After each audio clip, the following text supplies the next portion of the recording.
Hi, welcome to the presentation of occupational therapy in the schools. My name is Jess Salyers. I'm an occupational therapist based out of Arizona in the United States, and I've been practicing in the schools as an OT for about 4 years, serving students preschool to 12th grade. Occupational therapists in the schools have a really important and holistic role to play when serving students with EDS and HSD. Because of the complexities of these conditions and the co-occurring needs of students in the schools, we can become involved for a lot of different reasons. And we can sometimes be the first provider for students to kind of connect all the dots and help families and students and school personnel understand kind of what might be happening. I have a great deal of respect for the students that I've had the privilege of working with. And it's always amazing to me that they're able to overcome their daily struggles and they find workarounds and they push themselves so that they can fit in, so that they can keep up, and so that they can achieve. My interest in helping kids with HSD goes beyond my work as an occupational therapist. I have an immediate family member that has HSD and ADHD and anxiety and an autoimmune disorder. So I understand the considerations very deeply, and I have a great deal of compassion for students and their families.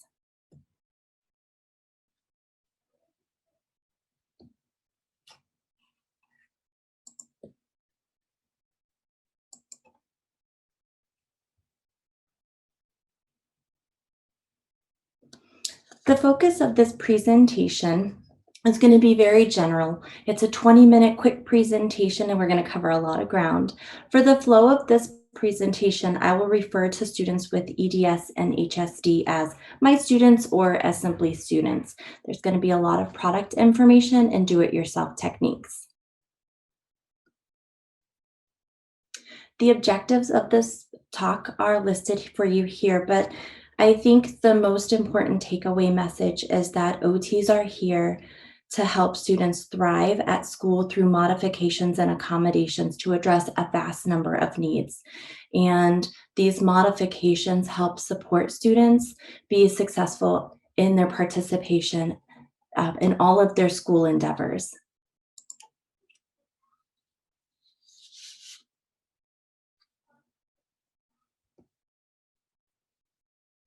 There are four overarching goals of an OT from my perspective when working with students. In the United States, our federal law governs the practice of our work in the school systems. I can see students directly, meaning that I can provide therapeutic activities to achieve a goal that addresses a specific skill. Or I can indirectly support them by consultation or recommendations.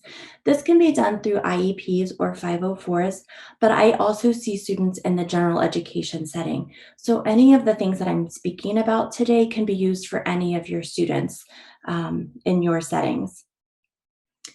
And I think that we can increase access and participation, facilitate collaboration, improve joint protection and energy conservation. It's it's imperative that we know that our role is not to increase strength for in the school setting for students. And we can do that through modification, use of assistive technology, and some of the things that we'll get into in just a minute.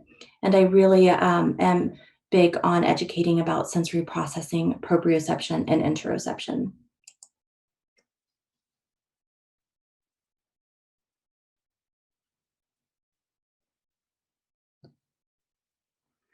There are a number of reasons why I have referrals for students in the school, and you can see a list of them here on your screen. But when I am seeing students, they usually have more than one um, consideration. There's not generally just that they have fine motor skill delay or difficulty with handwriting. There's usually a bigger picture to something that's going on, particularly with students with EDS and HSD. There are four broad ways that I can help students in the school. Providing that direct intervention, which I mentioned earlier, to improve a skill, we can modify classroom assignments, We can modify the activities or change the activities or the materials themselves. We'll get into that in just a minute. And we can also modify the environment. When I think about my students, I always am mindful of common co-occurring conditions or considerations that also need to be looked at when we're thinking about how to help a student through the school day. Here's a list of some of them here. Things that I tend to see if a student may not have a diagnosis yet, and reasons that I might get involved are difficulty with sensory processing, attention or memory, fine motor skill deficits, or handwriting deficits.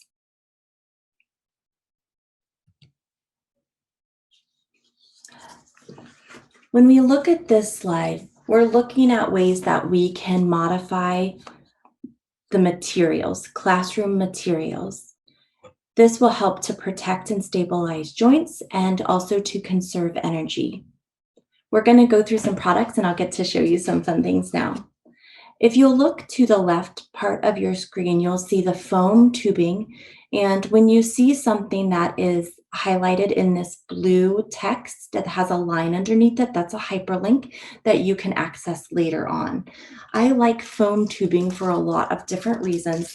They come in big packs. And this material is quite squishy. You can cut it and put it on a lot of different things. The Vive foam tubing is dishwasher safe, so I tend to like that pretty well. You can use it for your little kids who need help with scooping by putting it on a spoon, and that helps them to be able to eat during the school day. You can build up tiny writing utensils, paintbrushes, colored pencils with the smaller circumference tube. I've also taken the blue tube and slid it down the side and put it on swings for students so that they can participate in recess with a little bit of more ease. It's really important that you don't spend a lot of money right away going out to buy all of these different things. There are ways that you can modify with simple things that you might already have either at home or in the classroom, and we're going to go through some of those. You can see my pencil here is built up quite a bit, and these are just hair ties. You can also do the same thing with rubber bands. The point of built-ups is to help make the surface come to the point where the student needs the support, not to have the student come into the pencil for that perfect tripod grasp. That's not really what we're looking for. What we want is to make things a little bit easier and to give the joints the stability to protect them and to conserve some energy during the day for the students. Another way that you can build up material is to use putty. I have Play-Doh here because it's what I had at my house to demonstrate. Play-Doh gets a little bit too squishy, so having a heavy-duty putty or a TheraPutty will work. You can also build up the hand with putty so that the students are supported in that way. And the final trick of building up writing utensils and things like that is Kleenex and tape. And I suggest doing things like this before you go and buy, because you want to make sure that this is something the student is interested in, that they're comfortable using. Some of my students, once they get a little bit older, 5th grade and beyond, they may not want to have these built-ups in the classroom. And so you really want to get their buy-in, because you don't want to be making these things or buying these things and giving them to students if they're not going to use them. But as you can see here, there's a bunch of different types of built-ups. There's things all over the internet in terms of how to do it yourself. And I really encourage you to explore this page a little bit more on your own.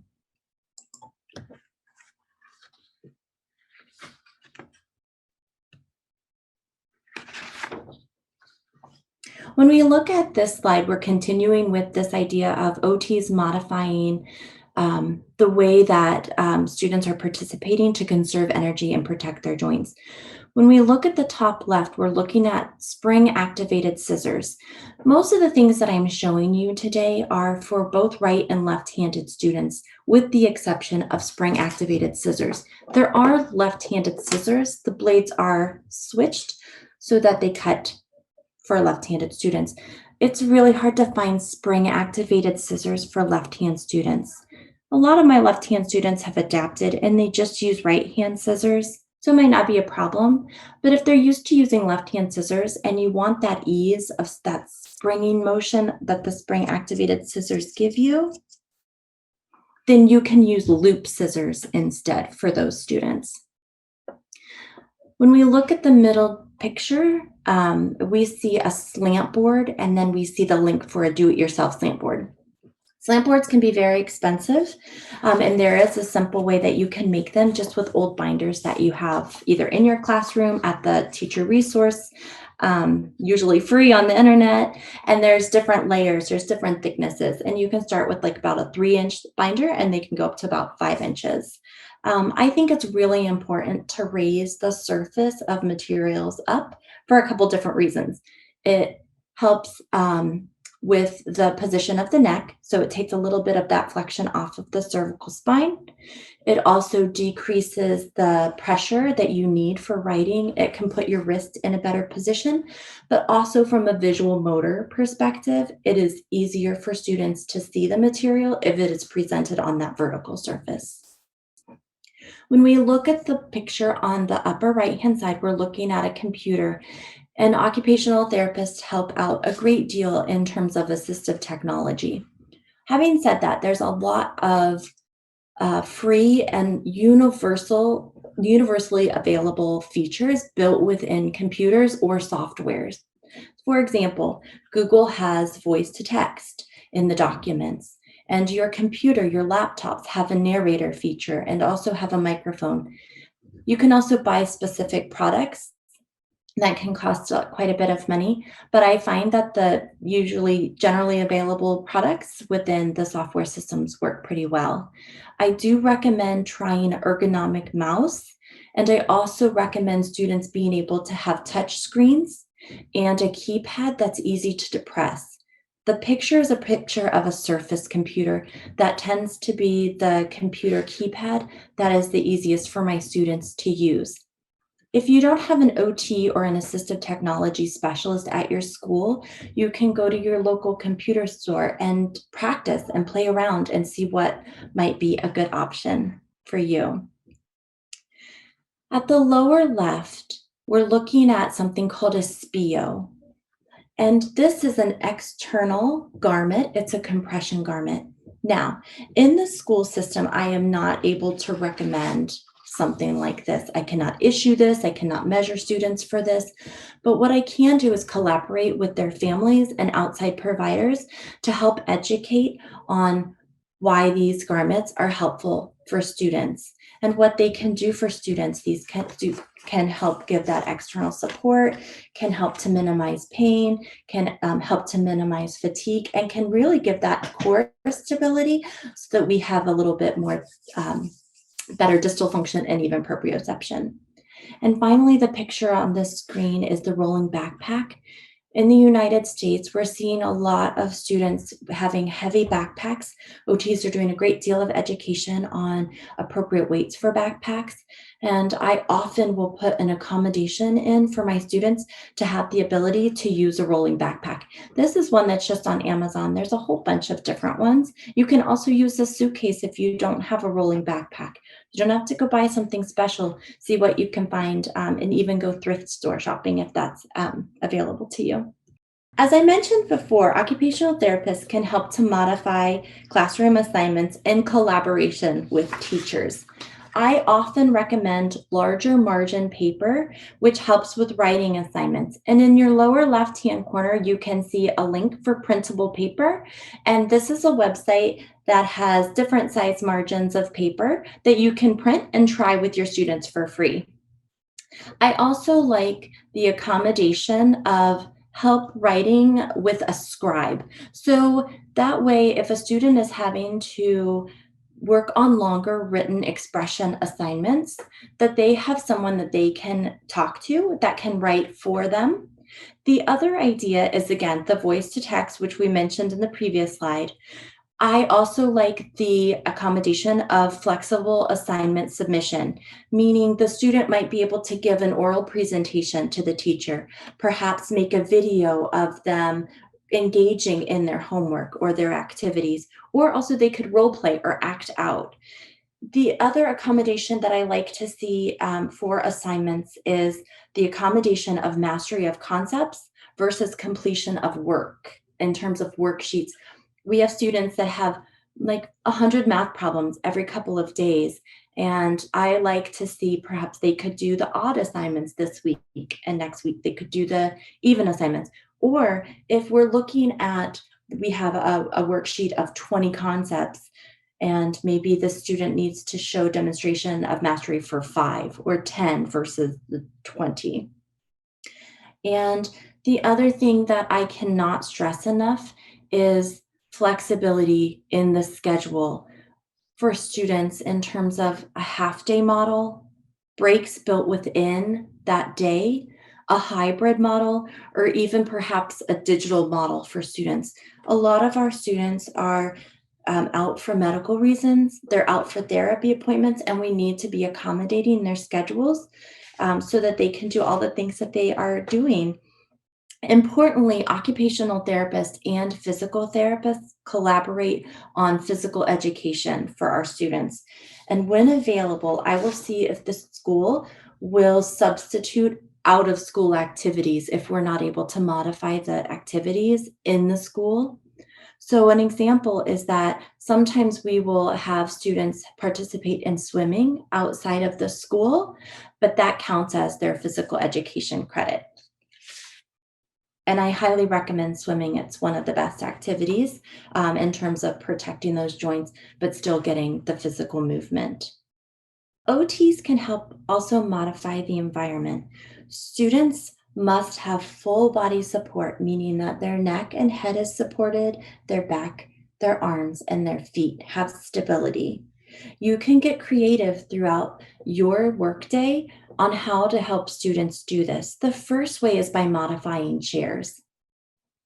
So you can see the position of in the upper right hand side is the correct seating posture. The unfortunate thing is in this diagram, there isn't that neck support that our students need.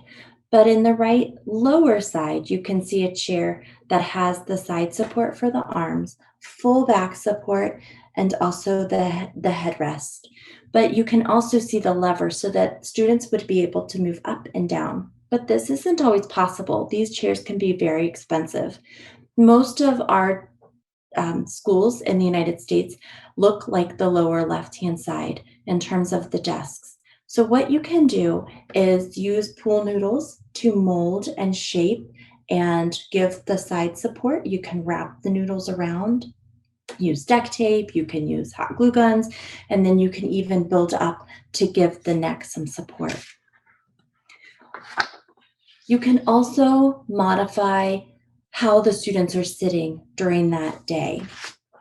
And so it's really important that we offer flexible seating throughout the day and have students up and moving. We're seeing class periods for an hour to 2 hours, and that's not good for any student, but it is detrimental for students that we see.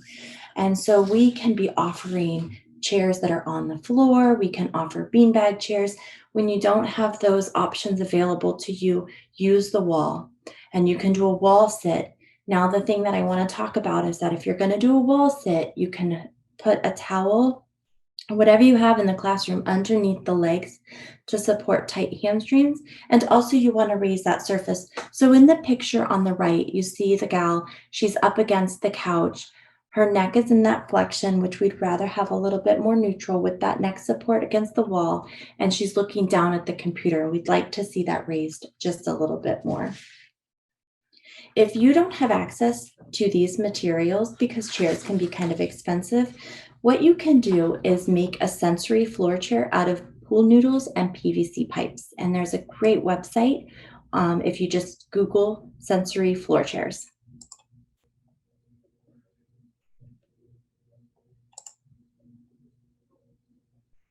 Sensory is not a one size fits all. There are so many different sensory preferences and sensory changes over time. Having said that, some of the big sensory considerations that I see for my students that impact them in the school: sound sensitivity, light sensitivity, poor interoception, and poor proprioception. This slide connects you to a wealth of resources on sensory processing that you can explore later. But a big tip about sensory processing is that you have to include the student in the process.